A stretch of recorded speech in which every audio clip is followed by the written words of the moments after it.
In today's show, we have another of our popular TNT Dynamite Conspiracy episodes where we ask, are any of these following conspiracies true? And now, the TNT Talk Show, daring to go where other podcasts fear to tread.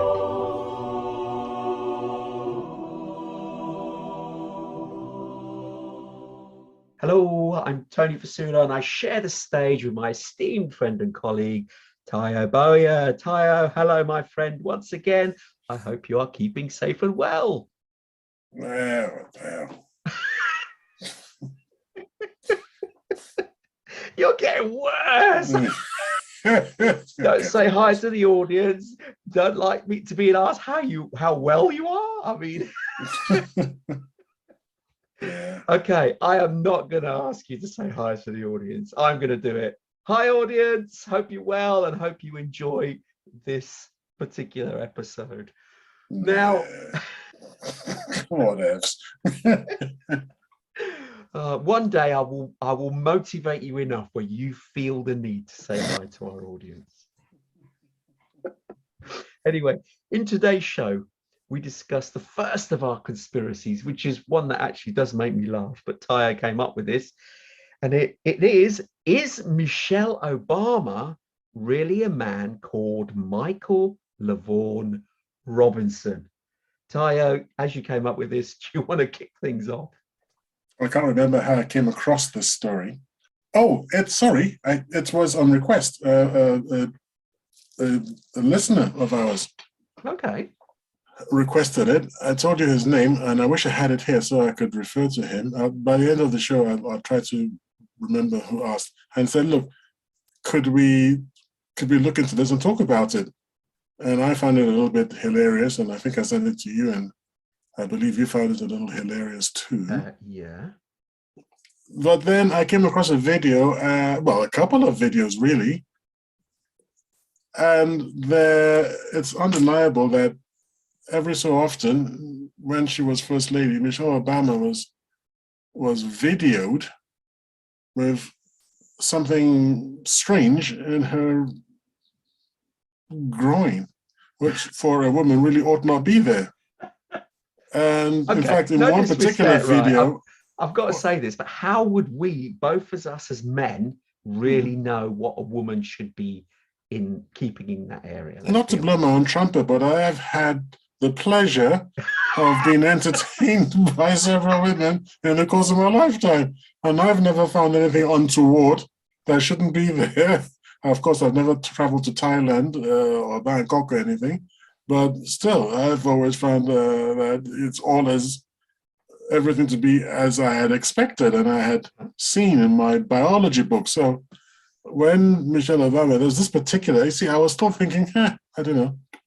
And then there was this image of her exiting a building, not an image, sorry, a video of her exiting a building and actually grabbing onto something in that area, just like a man would, and skipping down some stairs. I thought, well, okay, that's very odd, a bit inexplicable. And so I started sort of looking more into it, to like, what's the story here? Why is this happening? And I think it just led me to ask some questions. And I'm not convinced that she used to be a man called Michael, but I'm not convinced that she never was a man called Michael. I am not as 100% sure that she is entirely female as I was when I started laughing. It's like, what is that in her trousers or under whatever in her groin? And why don't the kids really look like her? And what's his name? Barack? That's his name. Yeah. Why don't the kids look? I don't know. So I don't know. I've just got my own questions now, which I didn't have before. But I'm not convinced. Either. She still looks like. So I don't know. I don't know. That's where I am now. Right. Okay. First off, this all kicked off with Joan Rivers, if you remember. Joan Rivers in 2014 was being, not interviewed in actual fact. She was walking across some some I don't know, some area, and this reporter just catched her on something else and was catching her speaking, and she said, "Oh well, you know, Michelle Obama's transsexual, don't you?" And he was like, "What?" And but don't you know that she is the queen of sarcasm? She does stupid things like that, and she said so many outlandish things because that's what she does. She's a it was obviously past tense. Unfortunately, she's passed away. She was a comedy person, you know, and that's part of her appeal. She used to come out with things like that, and to leave a statement such as that was all to for poking fun at the reporters, and they took it on board and made it out like it's real. I mean, some people are gullible beyond belief, and you're trying to find truth in what she said, in where there isn't any, and they're looking at videos of Michelle and saying, "Oh, she must have a man's appendage down there because she's adjusting it." Did you know just recently there's a famous, I mean, probably American audience will probably know him as well, Idris Elba. Okay, he's a well-known actor in the UK and has starred in many films, and a brilliant actor. And there was a picture of him going round, which was very similar to the picture that was shown about Michelle Obama. And it went round and people said, "Oh my goodness me, hasn't he got, isn't he well endowed down below?" And later on, he responded with a tweet saying, "Guys and girls, thank you for the compliments, but I must stress, although I enjoy this attention, I must reveal the truth. That is a mic wire, and they are not small. When you're using a proper microphone and when you're mic'd up, the wires are big because they are powered cable mics. They're not passive. They have power to power the mics, so you get a better, stronger signal. And those cables are not insignificant, and they hide them down the trouser leg. And so this is the same scenario that Michelle Obama has had, and people are jumping on it and going, she must have a male appendage down there." But it's nonsense. It's nonsense. Well, I got a couple of questions for you and comments. So I'll start with my comments. First off, Joan Rivers was the first person to make the claim. If you want to say she was making a claim, you're saying she was making a joke. Yeah. She was the first person to go on public record. She wasn't the one who started the rumor. Joan Rivers said this in 2014, but there were obviously instances before then of people asking, what the heck is Michelle? So let's not pretend that Joan Rivers began the rumor. She did not, but she was the first on public record. And that's an important, very, very important point. Now, the other thing is that it's only recently in 2020 that there's a group of Facebook users who shared a 2020 post claimed that Michelle was actually a person called Michael Lavon Robinson. Yeah. And that was 2020. So people have been digging around and they've come up with this Michael. And there are pictures running around of this Michael, and there's a passing resemblance to Michelle Obama. So there's that.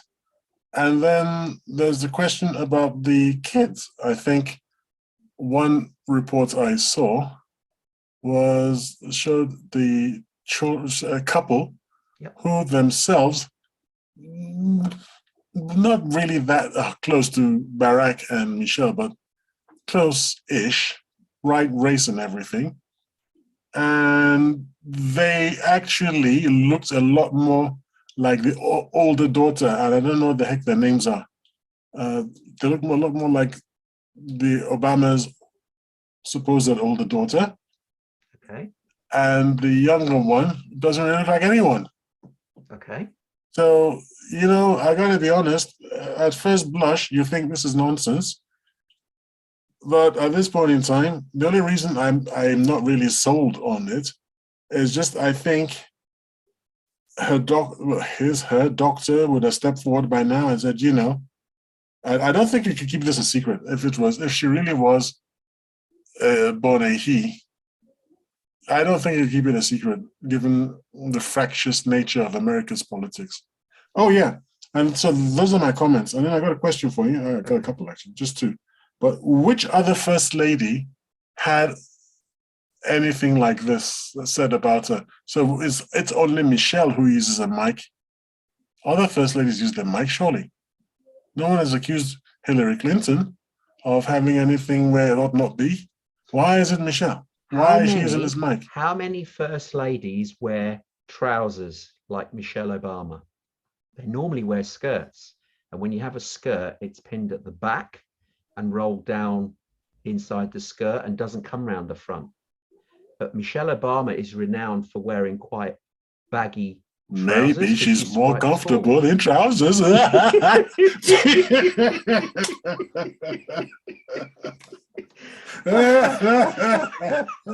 maybe she's very, very uncomfortable in skirts, dude. She's a very tall lady, that is true, but she does like trousers. They suit her better, and not because of this idea that she is a man. Yes, because she's just a tall female. And let me ask you this about the children. I mean, that's immaterial. How many kids of parents look nothing like their kids? They have some, resemblance, but there's many examples of children not looking like their siblings, let alone their parents. So, it's crazy. I mean, for instance, I look more like my cousins than I do my brother. And also, I was mistaken for somebody, and this is a story for another time, who was like my doppelganger, and he's not even related to me. Happens to share the same name, mind you, but is not related to me. So that was an eye-opener, and that's a story. Is this what your folks told you? Sorry? Is this what...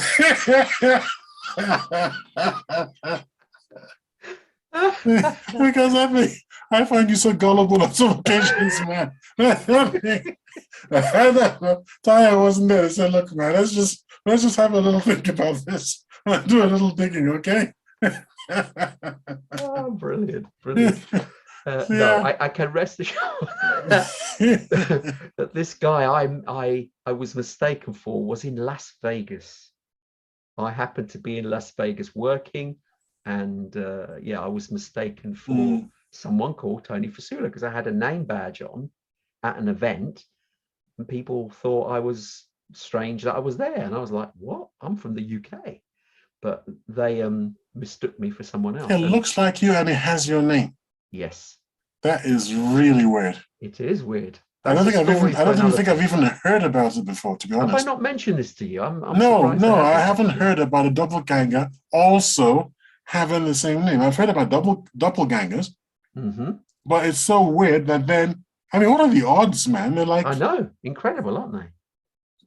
That's really strange. I mean, that should have been looked at. What happened was, in the end, we found out that our family tree goes back to southern Italy, his and mine. So even though we share the same name, same surname, miles apart. Obviously, he lives in Canada now, but he was originally from around Las Vegas area, and I'm obviously from the UK. But our origins, our ancestors going back, is down in Italy. You didn't stay in touch with him. Well, I'm a friend of his on LinkedIn. Well, then I think you guys should have a DNA thing. Well, maybe. Yeah, not maybe. Just put it to bed, I mean. Anyway, we digressed here. We're talking about Michelle Obama. Both your parents are shuffled off, so you can find out now without embarrassing anyone. No, indeed. No, I was asking about why no other first lady, and then you said who else wore trousers? Well, Hillary Clinton wore a lot of trousers. Yeah. Laura Bush. I mean, the Bushes, they were really. I mean, the second Bush was a terrible president. The first Bush was so. But one thing you have to say for them, they kept their women in check.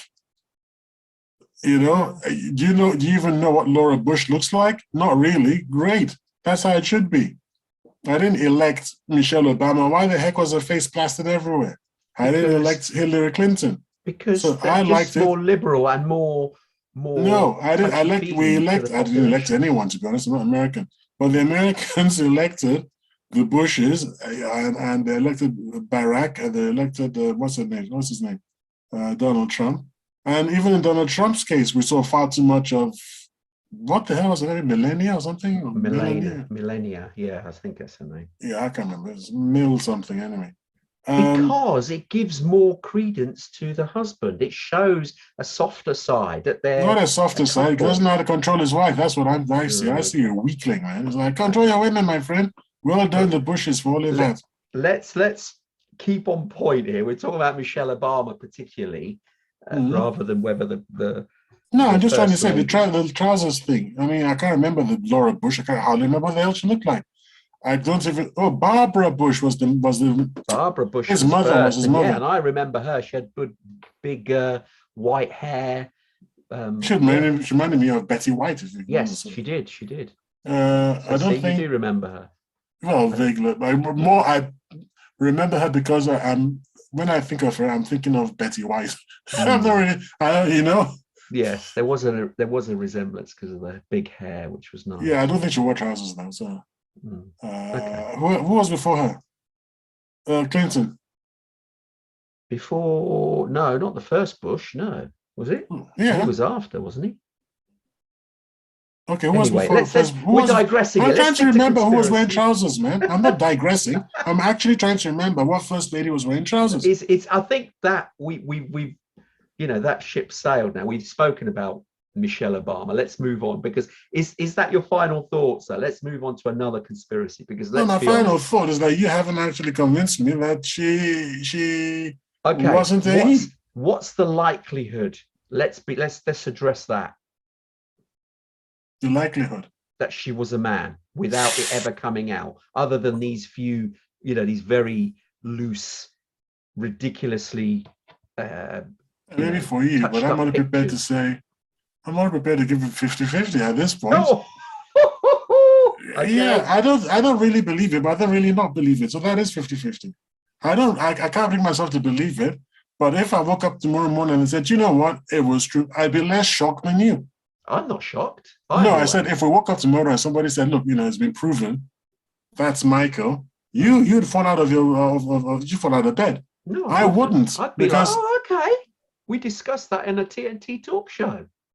But I wouldn't be totally shocked. In that case, if you're not totally shocked, then you've got to suspect that I might be right. No, I'm only, because everything is not black and white, slam dunk. I don't believe that she is, because the evidence is so weak, in my opinion. It's my opinion, after all. It's very weak. It doesn't show to me conclusively enough that she is supposed to be either a transgender man or a man, as it's been reported. It's not enough. Now, I'm never 100% on anything. You shouldn't be, because nothing is 100%. So I'm 99% perhaps convinced that she's not, but you've always got 1%. Never 100%. I'm never black and white. I'm shades of grey. Remember that. Anyway, what's the conclusion? Let's move on. 50-50. Okay. Right. The next conspiracy. And his name is Matt. The name of the chap who said this is a Matt Lehman. So thank you, Matt. Nice one. Cheers. Oh, Matt. That was the guy who asked us to check it out. But let's be honest. I don't believe so. Matt, if you can find out any more information that reinforces your claim. He asked us to find out, so let's not put it back to him. You don't believe it, and I'm 50-50. That's our answer, okay, Matt. That's the answer, yeah. I think there'd have to be more information to categorically prove it. But at this present time, with what I've seen, no. Okay, let's move on. The next one we want to discuss, which is sort of a conspiracy, if you want to view it that way, because we haven't really got the bottom line of it. It's, were the Skirpals really poisoned? Okay, Skirpals. Skirpals. Just for the benefit of those listeners who haven't heard what this is about, there were a Russian ex-diplomat, was he not? Or I couldn't remember his actual background, but he was in the UK. He was a spy. He was a spy. Yes. Okay.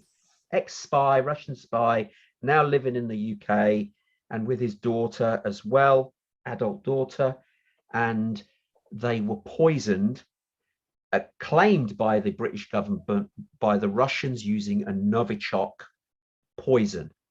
But Tayo, do you want to explain why there's a conspiracy here as to why people maybe don't believe this to be true?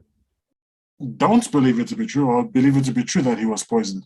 Most people, majority believe that yes, they were poisoned, but there is a growing number of people who believe that this may not have been the Russians at all, and they weren't. They were poisoned by something, but whether it's Novichok and the Russians is the contentious thing here. Yes, I think the people who disbelieve the story that it's the Russians are just simply intelligent people who've looked at the story and just intelligently decided that's a lot of nonsense. There is so why would he have been poisoned? Well, he if it was the Russians, we still don't understand why they'd have poisoned him, because he was of no longer any use to anyone. But he was a traitor. He was actually a double agent for British intelligence. Okay. So obviously the Russians, would have eyed him, askance, as we say. Place him on a dark cloud, and maybe they just waited and bided their time and tried to off him. But certainly, when they came after, was it Litvinenko? Thank you. When they came after him, it was a very specific targeting with the umbrella tip and all this sort of thing. And people have already pointed out that this Novichok thing, just spreading it willy-nilly all over southern England, is just not the style of the Russians. It's very hit or miss. You don't know who else you're going to take down. Apparently no serious intelligence agency would ever commit an assassination like that, because it's just too amateurish. It's too amateurish. There are too many wild, variables. Yeah. Who's touching what and when? How do you get rid of the evidence, etc., etc., etc. So anyway, on the 4th of March, 2018, this is when Sergei and his daughter Yulia were hospitalized for what at first they couldn't quite figure out what the hell the problem was, but they were very, very ill. And what made people a bit concerned that this was some kind of attack was because the attending police officer, Nick Bailey, was also taken into intensive care after attending the incident. So that sort of raised, alarm, and people started thinking, absolutely, what's going on? What's going on here? That's the background of the case.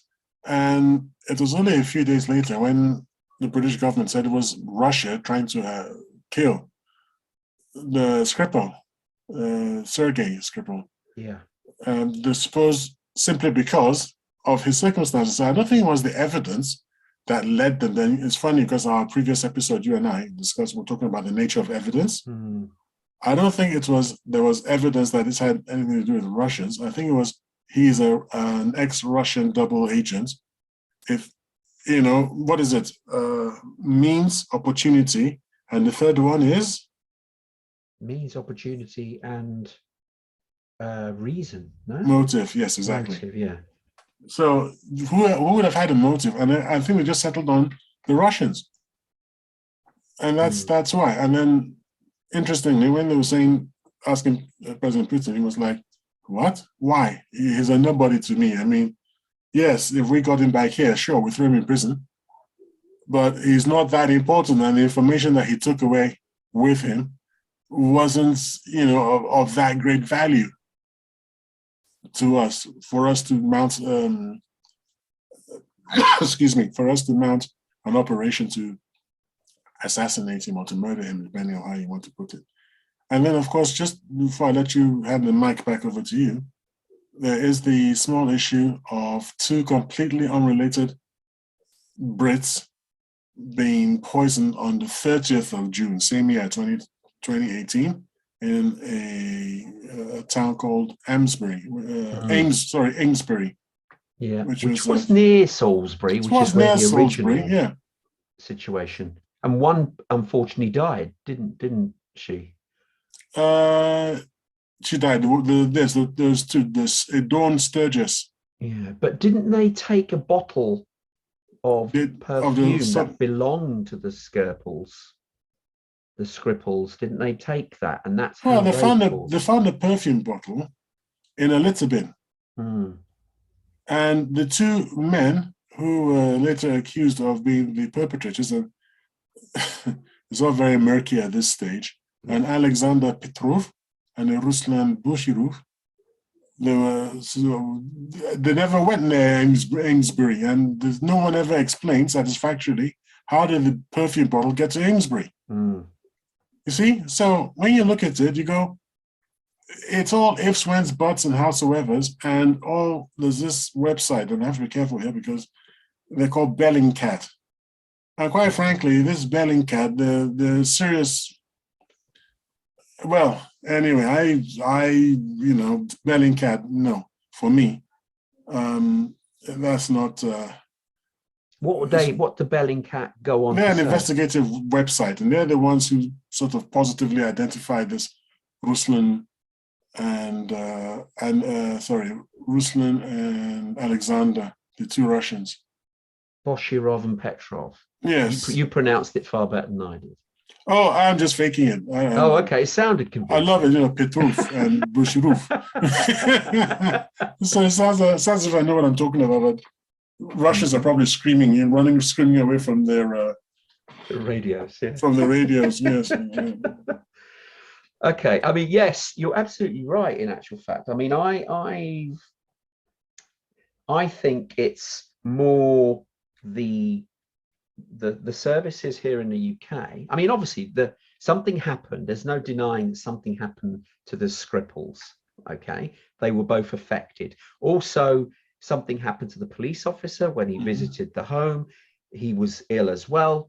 And also something happened to these two other people in another town, although it wasn't too far away from Salisbury. They also fell ill and one unfortunately died. Now, where the link is of all these people is they're saying it's Novichok. Okay. And they've proven beyond doubt that it was Novichok itself that caused this problem. It's a nerve agent, etc., etc. So the authorities have, without clear 100% evidence, made associations, as you've said, to two individuals who happened to be there at the time, but the timelines don't add up. That's a problem as well, which I've always found quite iffy. Yes, they could have been the ones, but then when you look at the timeline that they arrived at the time of the poison, it doesn't work. It doesn't add up. And there's also no evidence at all of when the Skirpals actually returned to their home. There wasn't any. So that must have meant they must have touched the surfaces or the contaminated surfaces to fall ill much before they left in the morning. But then that definitely doesn't coincide with the two Russian guys who didn't arrive in Salisbury till midday. And they didn't meet up with the Skirpals at all. So there's this crossover. How did they, if these two guys were indeed the perpetrators of this crime, then it doesn't match. It doesn't match on how they could have got to the house, put this Novichok there when the Skirpals had already left. Do you see what I mean? So there's this gap. So there's two elements here. I think there's proof and no doubt that the Skirpals were poisoned. There's no doubt that the police officer was also poisoned using Novichok. So that's not under real debate. And neither are those two people that in the other village that got it. What is the debate and what is the thing that's doubtful here is the link between whoever used this back to the Russian Federation. So it's a tenuous link at best. There isn't any evidence. It could have been, for all we know, and there hasn't been proved or disproved, it could have been a completely different third party. Because it seems amateurish, as you said at the start. this was the thinking at the time. The thinking at the time was that it was a Western intelligence operation to smear Vladimir Putin because of, remember, it was 2000 sorry, was it 2014? No, because after the Crimea, after the invasion of Crimea and whatnot, they wanted to turn the thinking was that Ukraine wanted to turn up the heat on Putin and give the West further reason to go after Russia. Because one thing we found out, which surprised everyone, was that there's actually a Novichok in Porton Down, which is a British establishment. Yeah. So it's not as if it was only the Russians who had Novichok. Well, Britain also had Novichok. Yeah. And the Russians were always saying that they needed access to the British, that they needed access to two things. Well, at the very least, but two would be preferable. One, they needed access to the samples of the Novichok, which affected the Skirpals and killed the poor Dawn Sturgis. Mm-hmm. And two, the British Novichok, because they said actually there's a chemical signature. Yes, apparently they can tell where it's from. And they'd have been able to tell, and they'd also have been able to prove, more importantly, they'd be able to not just tell where it came from, but prove that it wasn't theirs. And yet Theresa May never handed it over. No, that's one thing that tarnishes her argument. Although there is an argument from her side, is they're going to say that anyway. Well, they could have asked for if they made it available. What the Russians were saying is, we're not going to give you ours if you don't give us yours, because you could just turn around and just fade it back into the system and say, this is the one we found. Yes. So the Russians were like, we're not going to do that because we're not stupid. So you bring yours, we'll bring ours, and we'll test them side by side. And I don't think there's any question about sending it off to Moscow for testing. No. There was this talk about the people who went into Syria for the chemical weapons. I've forgotten what they're called now. I've forgotten where the office is, but I can see it in my mind's eye. It's like an oval shape. It's like a octagon, their head office. And they do all this chemical warfare analysis. Right. And they went into where it was in Syria when they thought they bombed them with chlorine. Oh, that's right, to check whether they were yes. So the Russians were saying, we'll go there and we'll do the testing there. And Theresa May said no. And even till today, the Russians are extremely, they're going like this, they're saying, you do realize that both those citizens are Russians and they're both entitled to consular contact, and you're not letting us speak to our own citizens. We don't know where they are. And we've only got your word for it, that they were sort of frightened of us or anything. You could have let our consul meet them and say, are you okay? Are you really frightened of President Putin and the Russians, or are you being held? And the British government has never ever let them anywhere near. Yeah. Not even, they were saying not even by radio link, video link. Yeah, I found that's rather strange. Yeah. So yeah, there's certainly things that don't add up here. Absolutely, things that don't add up here. So it's this, Putin bad, West good narrative. I think those people are just gullible who buy that narrative. Is like, look, if it doesn't add up, we're not going to smear anyone because there's just too many questions. And weird behavior from the British government, especially, not in keeping with, if it had been what they said, I mean, I don't see why they wouldn't let Sergei Skripal and Yulia Skripal, face their consul and say, you guys tried to kill us, and to make the accusation on, live and recorded and say, no, you guys did it. Yeah. Instead of which, we don't know where the hell they are, or what's actually happened to them. We assume they're okay, but how do we know? Well, I saw a video of Julia Skripal. Okay. And she clearly had problems breathing she'd recovered, by the way. She's got a scar just in her neck area where you can see that they've probably had to insert a tube to help her breathing as part of her when she was ill and couldn't breathe because of the Novichok. So yeah, there's unanswered questions here, although she said even in the video that she one day would like to go back to Russia.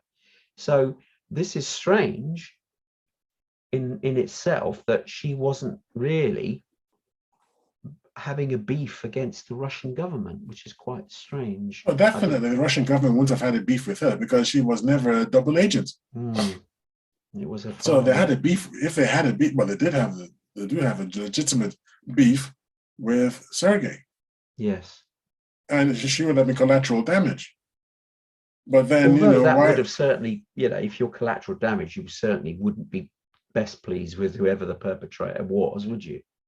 Yes, but you wouldn't be frightened of them because they never were targeting you. You're just an unfortunate accident. And when she was in Russia, she obviously never felt threatened. It was never a question of, you are this man's daughter, we are going to use you as a pawn to find him and to make him come back. They didn't do that. No. It's exactly what Putin said, that he's just not important enough. He was just an irritant more than anything. It's just that, and Putin doesn't have any time for him. He's treating him without a contempt. He says he's just a traitor. Yeah. So the man's a traitor, not a very important one at that, but it's just a traitor. And that was his attitude. It is strange, I must admit. This is one for me. There's certain things that I've always thought were a bit odd, and I've not. I've got a judgment call on this. Is the things that we do know, like I said earlier, we know they were poisoned. 5 people, in fact, were poisoned with Novichok. I think that's pretty, slam dunk. That's happened. But again, like I said, it's who's done it. On the surface, it seems amateurish. That's how I view it. It doesn't seem to me that it's something that's, I don't know, it just doesn't seem right. It doesn't sit right with me that it points to the Russian government. What I've been seeing has been amateurish, to say the least. So, the Russians have done this for years. They wouldn't be as sloppy, as the word, as this, and leaving things behind with the hope that they might touch it. It would be more slam dunk. If it's somebody you want to put out, you'd make sure that you capture them and make sure that they're, disposed of. You wouldn't leave it to chance where the opportunity arises that they could point something back to you. And there's no clear evidence to point it back to them other than the fact that it's Novichok. And that's the tenuous link, because the 2 guys who were the 2 Russian guys that were captured, Boshirov and Petrov, we don't know. They're even Russian, as far as I was. Oh, no, I've seen videos. They are Russians. They are Russian. Who they are. And there was this talk about they were GRU, which is the military intelligence. They were military intelligence officers. And Bellingcat supplied us with the names of the 2 GRU officers that were meant to be. And Russia said, actually, we don't have any idea where this Bellingcat got those names from, because we don't have anyone like that on our registers. Nobody went to school with them, to military school with them or anything. And then where I had a problem with this is that I didn't then see the kind of evidence. If you say to me, I'm someone else, I will pull up all my pictures from school. I'll advise you to visit my secondary school's Facebook page, where I've posted that people know me and I know them. It's going to be impossible to say it's not me. Yes, because I go back a long, my history goes back a long way. So that's what I didn't see from these 2 in Russia. And I was thinking to myself, how difficult could it be just to take us back to their school, to their parents and things like that, which they didn't do. They just interviewed them in a room. And that's where I started thinking, there's another story here too. So they're not off the hook as far as I'm concerned either. Sorry. Oh, okay. It's all pretty murky. But and Bellingcat, themselves, Bellingcat, what person was this now? This is unfortunately just an ordinary. It's not a newspaper of repute or anything, but this called The Grey Zone, which is online.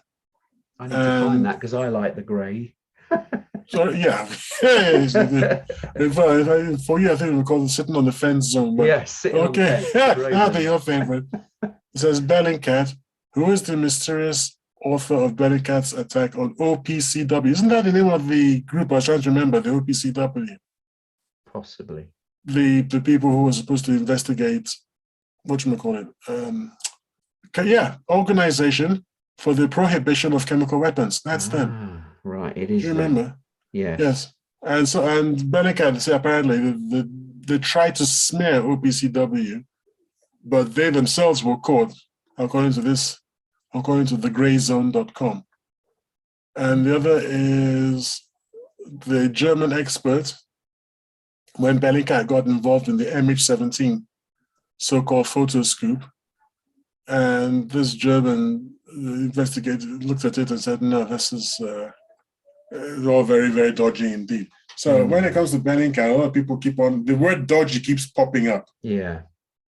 So what's your, I mean, bringing it back here with these two guys, that see, the Metropolitan Police even said that the timings don't match. So it's not anyone else.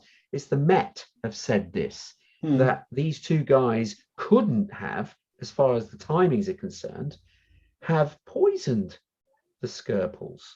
Yes, but I don't know what the heck was going on. I know. All I know is it's incompetence, isn't it? Everybody's incompetent. Well, indeed. And at the end of the day, we'll never find out, just because it's just, I wish I could remember this film that is the epitome of total incompetence creating chaos. And there's never any malice.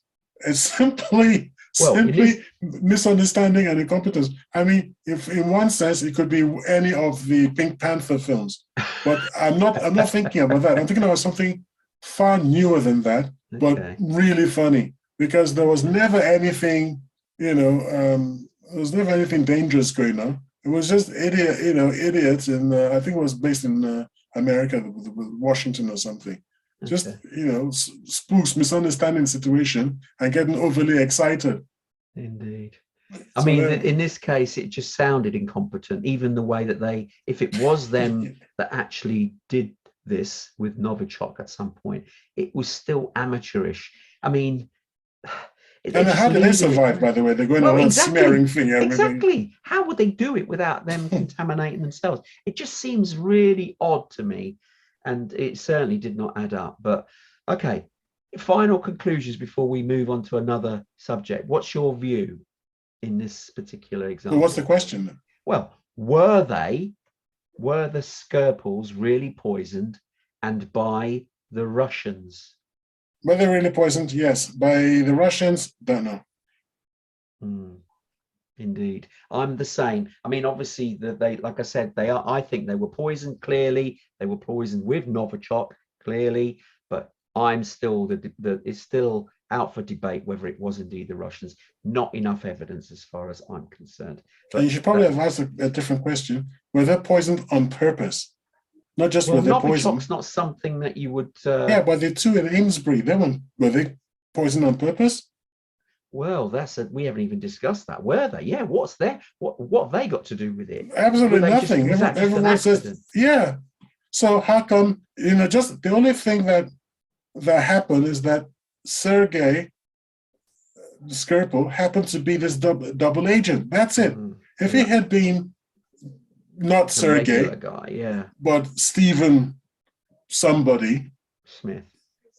Smith, we wouldn't even be talking about the Russians. We'd just be who's running around with Novichok. Yeah, that's what we'd be saying. Well, that's what's why going on. The link was created. It was because of who he was, and that is a tenuous link. Yeah, precisely. Okay. Let's leave. Was he trying to sell it?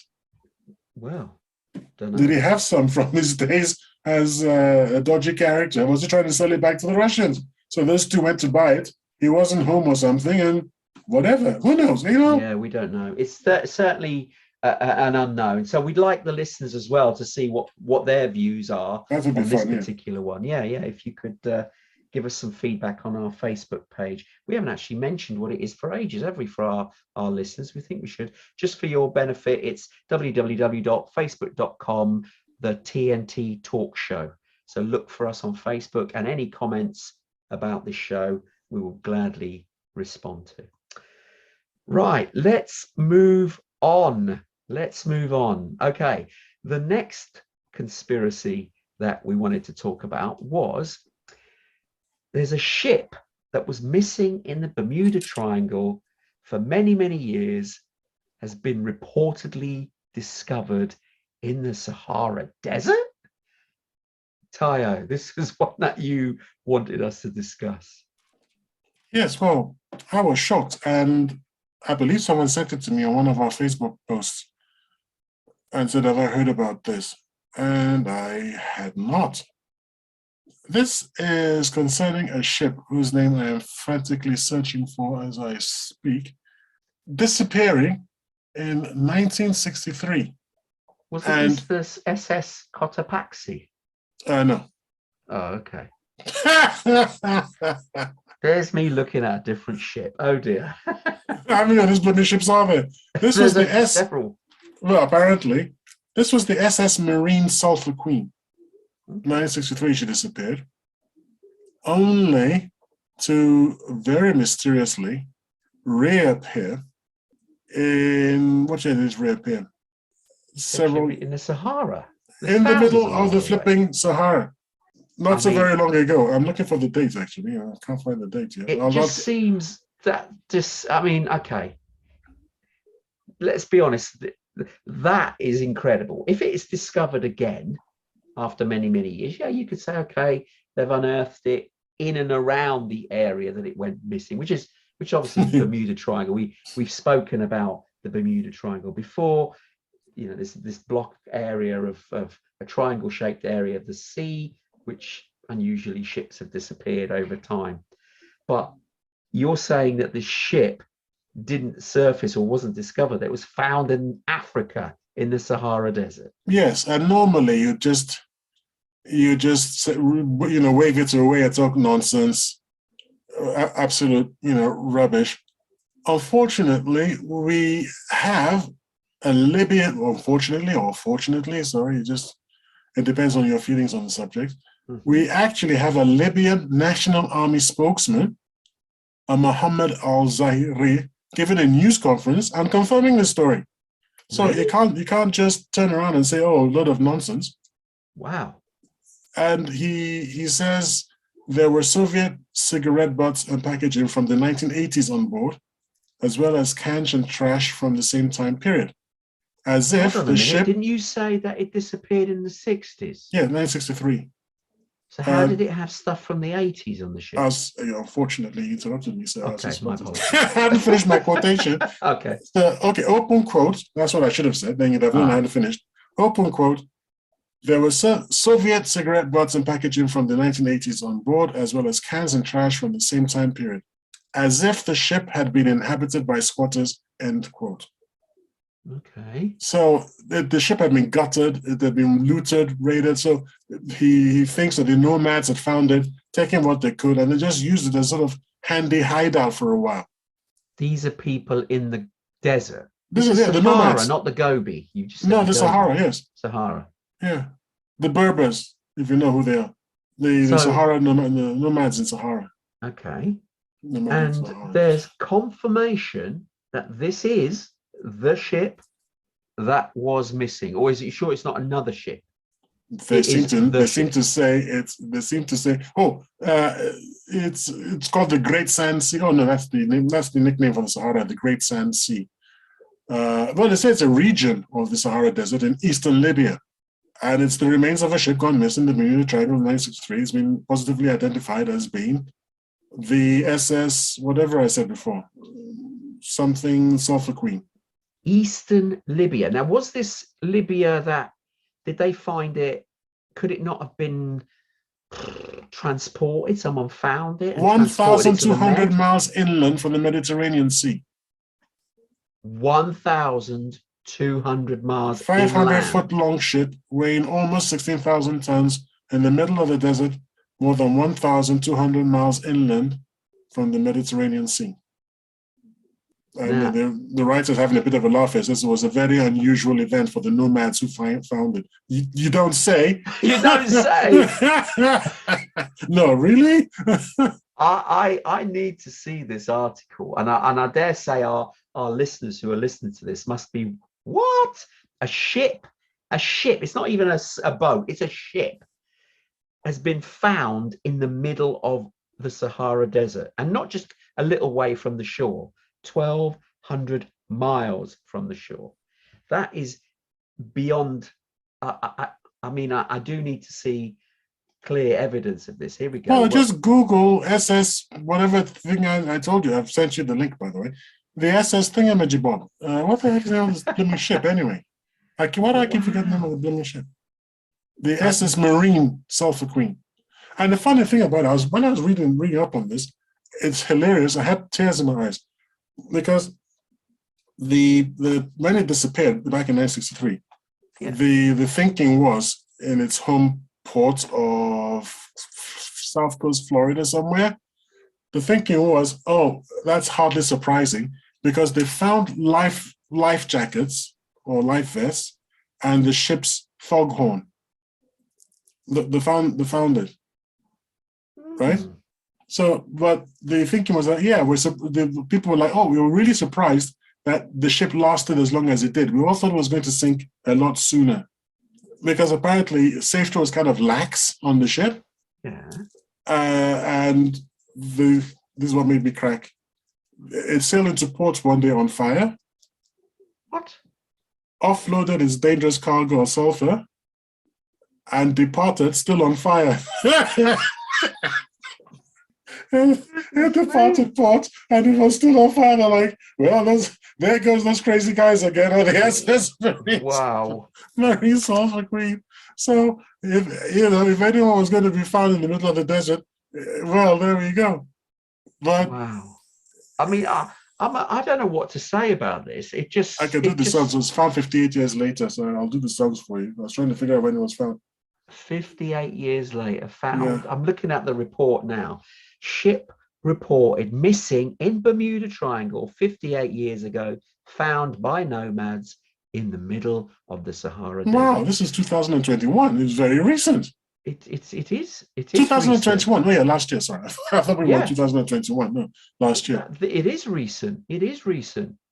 I mean, so listeners, if you, I don't know if we've got a scoop that people should be more interested in this, doing a search for the SS Marine Sulphur Queen, and you may discover this report. Now, obviously, more needs to be done here as to whether or not this is a true story or it's been fabricated by whoever this is, because after all, the boat in the picture has no distinguishing marks. Granted, there's a lot of sand around this boat, so it does look like it's a rusty old thing sat upright. Yeah, I think you find the equivalent of a plate number or something somewhere, don't you? And you know what it is. Well, that's what I mean. That is what has to be. It won't be on the outside, I'm saying, to be somewhere on the inside. Indeed.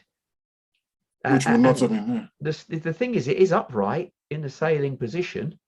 Yeah. But obviously banked on some sand. On a sand dune somewhere. I know, but okay. The sand dune could be, we don't know what's over the sand dune. Beach, yeah, it could be a beach, could be just over there. That picture could be as just any old picture. It doesn't have to be the boat. We're just drawn in by this picture. So you see, Libyan National Army spokesman. See, what I'd have liked is Libyan Army National spokesman, Colonel, Major. With the name. Something. Yeah, the name is there. What's his rank? Oh, Mohammed Al-Zahir. Yeah, his name is there. So he is Libyan National Army spokesman. Yeah, so and he is quoted. He is quoted, but I can't tell because I'm not familiar with Libyan Army epaulets, so I can't tell what rank that. If it was Nigerian, I'd be able to tell you what rank is. It looks like the equivalent of because the eagle or whatever it is, what do they call that proper thing? That's not the name. But anyway, like it's got an eagle and 2 pips or something like that. Eagle and maybe 3 pips, which would be in Nigeria would be a colonel. a full colonel. Right. Oh, I see. So someone of significance.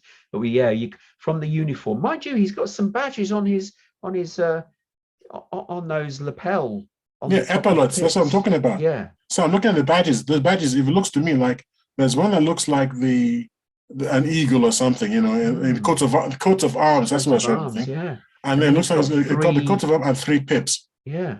So I'm saying that in the Nigerian army, that would be the colonel. Wow. I mean, that's quite an impressive. Okay, that is not somebody that just rolled out from a side entrance. That's somebody who is. No, seriously, he seems quite important. Certainly from military, and there's so many mics there from different organizations. This is not something staged. That's CNN Live, by the way. Yeah, one of them is CNN Live. So we should be able to find this report on CNN if we do a little bit more digging. Yeah, indeed. It's interesting. That this is certainly one that's intriguing. And I mean, we've only just discussed that the ship was found there. The next thing we haven't even discussed or touched on is how the heck did it get there? How the heck did it get there? I mean, seriously, if there's a ship 1,000, whatever it is, 1,200 miles inland, you know, how? Exactly. Never mind, it came from Bermuda. Any blooming ship. Yeah, 1,200 miles inland. I mean, that's a bit of a trek, you know. So, and then why? I mean, it's meaningless. I mean, there's no meaning to this raggedy, useless, broken down old ship. Why would you haul it out there? There's no logical reason for it. No, it's not even brought to a scrapyard that happens to be there. Precisely. You know, that may be that it could be broken down and it's in the middle of nowhere. It is. How did it get there? Who took it? Why? Where are the crew?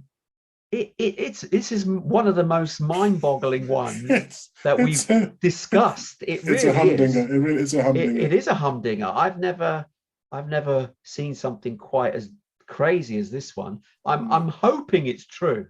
I hope this is not a ruse that someone's just elaborately made out and reported and just made this story. But as you say, I'm the opposite of you. I am hoping it's a ruse because if it isn't, that's just, I don't know how to deal with that, to be honest.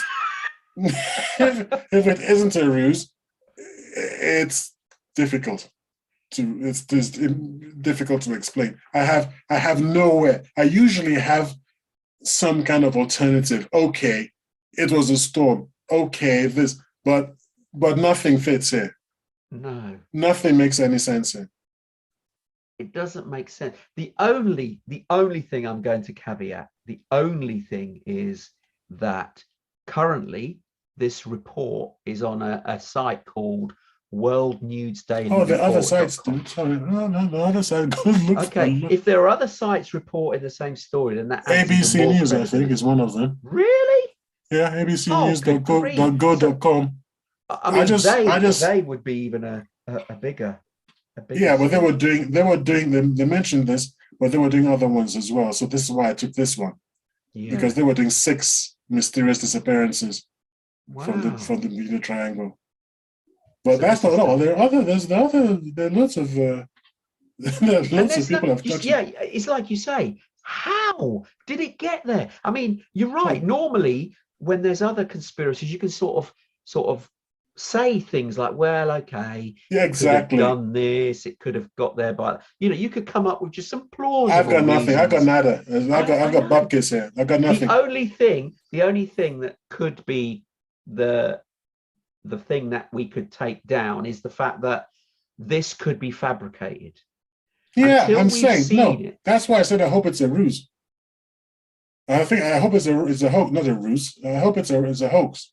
I hope it's a hoax. You said you hope it isn't. I hope it's a hoax because then I can sleep easier. Because if it isn't a hoax, I'm stumped. That's it. I don't know what's going on.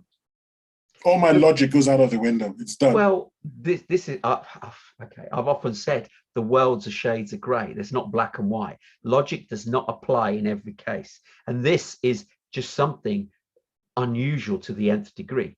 Granted, we could attack the people putting this article together. We could somehow look at them and say they're not credible. This picture could be taken out of context. It could be genuine that is the Libyan National Army spokesman Mohammed al-Zahiri. It could be him, but he could be talking about something entirely different. And they've just used it for this article to add the credibility to the article, when in reality there is no credibility. But all that said and done, if it's been reported by some other newsworthy stations and people with a similar story and having seen the ship, then yeah, I'm like you. This is completely beyond the realms of of logic. It's right out there. I mean, what could we even fathom as a speculative answer? I said I've got bupkis. But I got nothing. I've got nothing. I can't finish. It's just no. I don't know. A meteorological thing? Could it be a wormhole? How many blooming tons did they say the blooming thing was? What do you mean? How many tons was it? Meteorological it was a huge thing. Exactly. 16,000 tons. Yeah. So I don't know what. What? Not something you could just hide away in a rucksack. Not really, no. I mean, number one, it's incredible that it's come from all that way, but I'd have taken like a couple of miles inland and said, okay, it was a high sea, there was a hurricane, there was a tidal wave or something, but there's no tidal wave that went 1,200 miles inland. No. Plus, so I'd have taken a couple of miles, there. 5 miles inland. I said, well, we missed it. But no. There's nothing there. And also, if that were the case, if there was a flood or a tsunami or something like that would have washed ships in, you would have evidence of other ships in the same area. Oh, listen, it would be such a massive event that we'd know of it. Yes, indeed. And then it was discovered by nomads. It's off the beaten track, even. Yes. Wow. Oh dear. Anyway, I mean, we've seriously done this one to death, though. But it's an incredible one to end. Without actually saying anything, apart from we're confused. Well, we are both confused. It's just left us out there thinking, what the heck is going on here? But your final words on this one, Tyre. What's your? Hopefully, it's a hoax, even though it doesn't look like it is to me. I mean, I'm kind of gullible, but honestly, it doesn't. It's weird. Certainly weird. I mean, I don't know what to make of it, to be fair. I think it could be false, but I'm actually of the opinion I want it to be true. Because that way it just fans the fire of the fact that there are many things out there we just simply do not know yet, and they're waiting. I'll tell you what I'll do. I'll do some digging, and we will come back to. We're going to slate another return to this, and then I'm going to call the Libyan embassy, and I'll do some digging around, and then I'll bring back a report. Okay. And I'll report on my findings. So first, Brilliant. Because the weak thing is this is the single point, is we believe this story because of this chap, this Libyan National Army spokesman. Yeah. So if he actually said something, it's true. Yeah. And we're stumped.